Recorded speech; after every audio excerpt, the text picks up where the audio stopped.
నమస్కారం. ఈరోజు మందపల్లిలో పాడి ప్రొక్యూర్మెంట్ సెంటర్స్ ఇనాగ్రేట్ చేయడం అనేది జరిగింది. సో ఈ సీజన్కి గాను మన జిల్లాలో 425 సెంటర్స్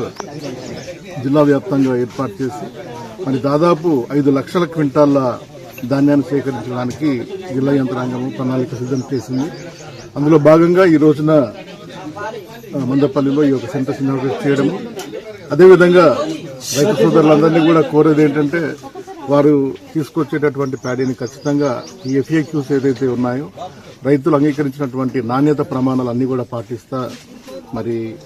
ప్రతి దగ్గర మాయిశ్చర్లో కానివ్వండి, ఫారిన్ పార్టికల్స్ విషయంలో కానివ్వండి, అదేవిధంగా ఖచ్చితంగా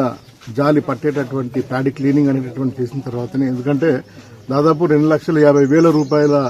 విలువ గల ప్యాడీ క్లీనర్ కూడా మన సెంటర్కి ఈసారి ఇవ్వడం అనేటటువంటిది జరిగింది. కనుక రైతులందరూ కూడా ఖచ్చితంగా ప్యాడీని శుభ్రమైనటువంటి పరిస్థితిలో సీరియల్ ప్రకారంగా, ఎందుకంటే ఈసారి ప్యాడీ కూడా చాలా పెద్ద ఎత్తున పంట దిగుబడి వచ్చినటువంటి క్రమంలో అందరూ కూడా ఒక క్రమశిక్షణతోటి ఆ సీరియల్ ప్రకారంగా, అదేవిధంగా అంగీకరించినటువంటి ఈ యొక్క నాణ్యత ప్రమాణాలను పాటించి మరి అదేవిధంగా ప్రతి సెంటర్లో కూడా రైతుల యొక్క సర్పంచ్ గారి ఆధ్వర్యంలో ఒక సమన్వయ కమిటీ, సహకార కమిటీ ఆధ్వర్యంలోనే ఎట్లాంటి సమస్య ఉన్నా గానీ అది గ్రామంలోనే పరిష్కరించుకునే విధంగా, అదేవిధంగా ట్రాన్స్పోర్ట్ విషయంలో గానీ, అదేవిధంగా రైస్ మిల్స్ విషయంలో గానీ ఎక్కడైనా ఇబ్బంది ఉన్నప్పుడు జిల్లా యంత్రాంగం దృష్టికి తీసుకొచ్చినట్లయితే ఖచ్చితంగా దాన్ని పరిష్కరించి సాఫీగా ఈ యొక్క ప్యాడీ ప్రొక్యూర్మెంట్ జరిగే విధంగా చూస్తామని చెప్పేసి DRDA తరఫున మీ అందరికీ కూడా తెలియజేస్తున్నాము. సో దీనికి రైతులందరూ కూడా సహకరించి, ముఖ్యంగా గ్రామాల్లో ఎక్కడైనా కానీ కమ్యూనిటీ హాల్స్ కానీ, పాత సినిమా హాల్స్ కానీ, లేక ఏదైనా స్పేస్ ఉన్నట్లయితే, ఎందుకంటే ఈసారి చాలా స్టోరేజ్ ఫెసిలిటీ అనేది తక్కువగా ఉంది కాబట్టి గ్రామాల్లో కూడా మరి పాఠశాలలు, అదేవిధంగా కమ్యూనిటీ హాల్లు, లేదా పాత వాడకుండా ఉన్నటువంటి ప్రాంగణాలు ఏదున్నా కానీ వాటన్నిటిని కూడా మరి MRO దృష్టికి తీసుకొచ్చినట్లయితే మరి ఈ యొక్క జాగను కూడా మరి రైతులందరికీ సహకరించడానికి, ముఖ్యంగా ధాన్యాన్ని స్టోర్ చేయడానికి ఉపయోగించుకోవడానికి కూడా జిల్లా కలెక్టర్ గారు నిర్ణయించినారు.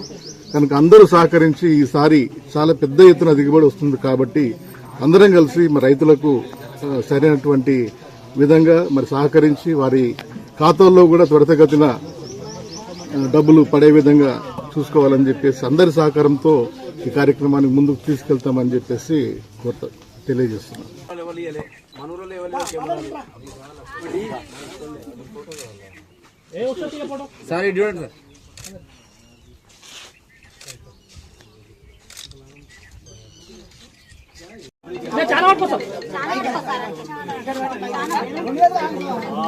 సార్ కొంచెం ముఖం అటు చూడమా, సార్ ముఖం అటు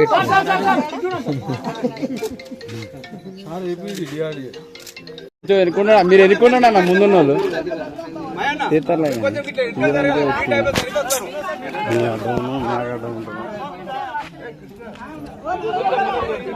అమ్మ మీరు ముందు